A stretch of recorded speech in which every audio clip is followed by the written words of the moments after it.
कुमार जी के पास भी जाऊंगी। विष्णु जी आप बात आगे रखें, मैं प्रेम कुमार जी से बात पूछ रही हूँ। मैं आगे की बात करना चाहती हूँ। प्रेम कुमार जी, इसका समाधान क्या है? इसका समाधान इसलिए पूछ रही हूँ क्योंकि जब राम मंदिर से, भव्य राम मंदिर से तस्वीरें आती हैं, वो तस्वीरें मैं चला भी रही हूँ, जरा स्क्रीन पर चला भी दीजिए। कई मुसलमान वहां जाते हैं, वो कहते हैं कि राम हमारे पूर्वज थे। मेरा सवाल ये है कि क्या बातचीत से इसका समाधान निकल सकता है? क्योंकि अब तो तथ्य सामने आ गए, मंदिर के जो अवशेष थे, मंदिर की जो वहां पर खंडित मूर्तियां हैं जो चीख चीख कर खुद गवाही दे रही, वो सामने है। सुचारिता जी, देखना ऐसे होगा कि हमारा देश अतीत में बहुत सारी गुलाम रहा, बहुत सारे लोग आए, अंग्रेज आए, मुगल आए, उनका शासन रहा, हर तरह का शासन रहा और सभ्यताएं बदलती रही। तो उसके हिसाब से हमें अपने भविष्य को देखना है और नित्य रोज ऐसे विवादों का पटाक्षेप हो, इसके लिए हमें एक सॉल्यूशन लेके आना है और उसी का नाम था 1991 का वॉरशिप एक्ट। तो अब जो है हमारे पास ये चुनौती है कि नियमित रूप से हम क्या मुगल कालीन समय के जो भी कुछ चीजें हुई हैं उसको ही पुनः परिवर्तित करने में लगे रहेंगे, या अगर ऐसा है तब तो इस समाज में बौद्ध कालीन भी बहुत कुछ था, जैन कालीन भी बहुत कुछ था। तो हम कब तक इस लड़ाई को लड़ेंगे? क्या हम अपने भविष्य के लिए इन विवादों का खात्मा नहीं करें? आज अदालत में एक पक्ष के पक्ष में आया तो वो संतुष्ट है, कल ऊपरी अदालत बदल देगी तो वो नाखुश हो जाएगा।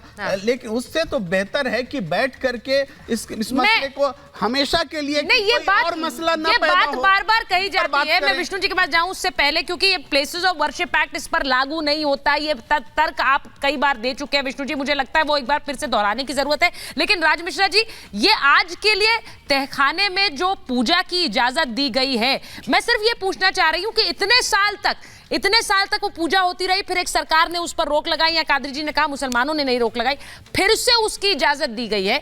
इसके मायने क्या है, खासकर ऐसे समय में जब भव्य राम मंदिर बना है और इतने लोग जा रहे हैं वहां पर दर्शन के लिए? अब काशी की बात हो रही है। सुचरिता जी, सबसे पहले तो मैं एक बात कहना चाहूंगा, ऐसा नहीं कि हम पर मुगलों ने ही अत्याचार किया, हम पर कुछ सरकारों ने भी खूब अत्याचार किया है। मुगलों ने ही अत्याचार नहीं किया। मुगलों ने तो हमारे पूजा पाठ को बंद कराया, मुगलों ने तो मंदिर को तोड़ा, औरंगजेब ने तो मंदिर तोड़ करके जो कुछ करना था बनाने का प्रयास किया वो तो किया ही, लेकिन कुछ सरकारें भी आई जिन्होंने मुगल जैसा ही काम किया और हमारे पूजा पाठ को बंद कराया। तो 1993 में वही हमारे साथ किया गया था। एक बात और कहता हूं, मुझे दाद देनी चाहिए मैं आप सबको, जो मेरे यहां मुस्लिम प्रवक्ता बैठे हैं और जो वहां डिफेंड कर रहे हैं बैठ करके, जो कोर्ट केस को भटकाने का प्रयास कर रहे हैं। देखिए, सच्चाई के लिए लड़ना आसान है, विष्णु शंकर जी सच्चाई के लिए लड़ रहे हैं तो यह आसान है, लेकिन यह पता होना कि हम गलत है, यह पता होना कि हम झूठे हैं, उसके बाद लड़ना बहुत मुश्किल है। और यह पता होने के बाद भी अगर वहां एक पक्ष लड़ रहा है तो मुझे उसको दाद देना चाहिए। एक बात आप मुझे बताइए,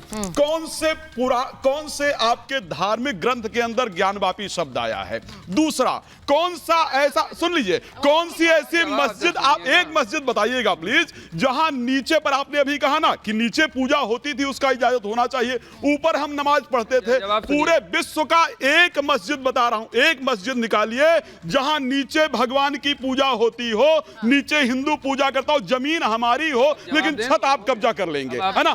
एक मस्जिद कहीं से निकलवा दे सुचरिता जी। और वो भी एक जगह। सुन लीजिए, एक तीसरा प्रश्न और है। ठीक है, तीसरा प्रश्न है भाई, उसके बाद मुस्लिम बाहुल्य कोई इलाका नहीं था। आपने कहीं ज्ञानवापी के आसपास कोई मुस्लिम इलाका देखा है? शायद मुझे लगता है 3-4 किलोमीटर दूर तक नहीं है। फिर वहां फिर किस लिए, फिर कहां से भाई, वहां मस्जिद की क्या जरूरत थी? तो सब जवाब दीजिए, फिर मैं विष्णु जी के पास जाऊंगी। हाँ, बताइए। आप अहिल्या बाई होलकर जी से ज्यादा बड़े हिंदू हितैषी हो गए, अभी हिस्ट्री की बात कर रहे हैं। बात लेकर के आते हैं, एक अहिल्या बाई होलकर ही लेकर के आएंगे। उनको जवाब दीजिए। दूसरी चीज सुन लीजिए, अब आप हिस्ट्री की बात सुन लीजिए। नहीं, मैं सुन रहा हूँ, मैं मदरसे से बाहर निकल आया हूँ, शाखा से भी बाहर निकलिए। मैं शाखा मदरसे दोनों से बाहर हूँ, मैं तथ्य पर हूँ। अच्छा, ये मदरसा वर्सेस शाखा नहीं है, तथ्य पर ही बात कर रहा हूँ, तथ्य पर बात कीजिएगा। दूसरी चीज बता दूं, उस पूरे मोहल्ले का नाम ज्ञानवापी है। आपको मस्जिद का नाम ज्ञानवापी पता ही नहीं आपको? मुझे मस्जिद मुझे पता है, बता दूं तो वही तो पूछ रहा हूँ, वही तो पूछ रहा हूँ। आलमगिरी है, मैं वही तो पूछ रहा हूँ। तो एक जगह बताइए ना,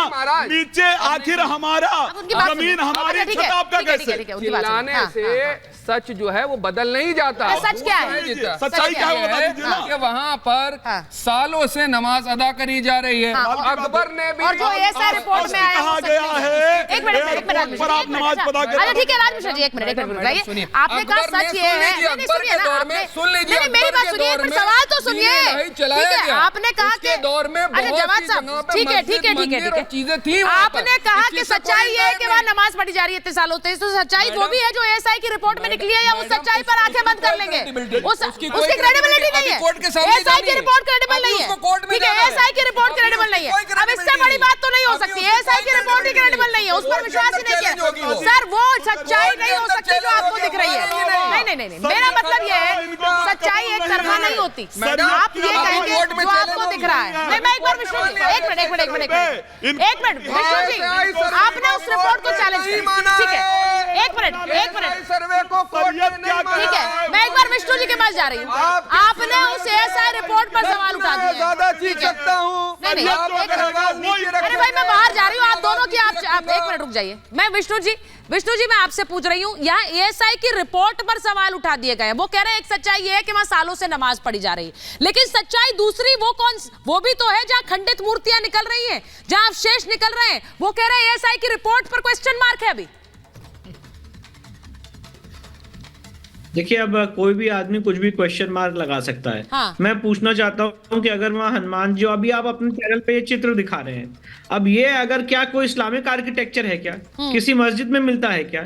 एएसआई ने अपनी रिपोर्ट पर वही लिखा है जो मौका बोल रहा है, जो स्पॉट बोल रहा है। अगर हनुमान जी की मूर्ति मिली है, शिवलिंग मिला है, विष्णु भगवान की मूर्ति मिली है, कृष्ण जी की मूर्तियां मिली हैं, तो वही बात एएसआई ने लिखी है।